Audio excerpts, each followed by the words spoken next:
মদিনায় সালমান আল ফার্সি রাদিয়াল্লাহু এর খেজুর বাগান ইসলামের ইতিহাসে একটি অত্যন্ত গুরুত্বপূর্ণ ও হৃদয়স্পর্শী স্থান। বাগানের পরিচয়। এই বাগানটি মদিনা শহরের কাছে, বিশেষ করে মসজিদে কুবায়ের আশেপাশে অবস্থিত। এটি আজও একটি ঐতিহাসিক জিয়ারতের স্থান হিসেবে পরিচিত। ঐতিহাসিক ঘটনা। মুক্তির গল্প। সালমান ফার্সি রাদিয়াল্লাহু প্রথমে দাস ছিলেন। তার মালিক তাকে মুক্তি দেওয়ার শর্ত দেন। 300টি খেজুর গাছ লাগাতে হবে এবং 40 আউন্স স্বর্ণ প্রদান করতে হবে। তখন হযরত মুহাম্মদ সাল্লাল্লাহু আলাইহি সাল্লাম নিজে এবং সাহাবীরা সাহায্য করেন। সাহাবীরা চারা গাছ সংগ্রহ করেন।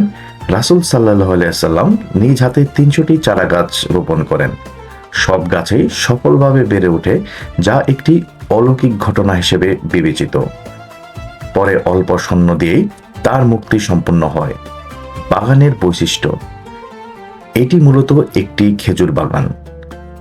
এখানে ঐতিহাসিকভাবে লাগানো 300 খেজুর গাছের স্মৃতি সংরক্ষিত আছে। বাগানের মধ্যে একটি মিঠা পানির কূপ রয়েছে, যা সেই সময় গাছগুলো সেচের কাজে ব্যবহৃত হতো। বর্তমান অবস্থা। এখন এটি একটি ছোট কিন্তু ঐতিহাসিক খামার বা বাগান। দর্শনার্থীরা এখানে খেজুর গাছ দেখতে পারেন, ঐতিহাসিক কূপ দেখতে পারেন, স্থানীয় খেজুর কিনতে পারেন। গুরুত্ব।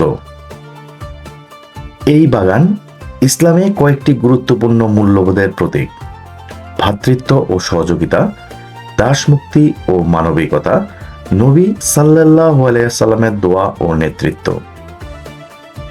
সংক্ষেপে, সালমান ফার্সির খেজুর বাগান হলো সেই ঐতিহাসিক স্থান যেখানে রাসূল সাল্লাল্লাহু আলাইহি সাল্লাম নিজ হাতে খেজুর লাগিয়ে এক সাহাবীকে দাসত্ব থেকে মুক্ত করেছিলেন, যা ইসলামের মানবিক ইতিহাসের এক অনন্য উদাহরণ।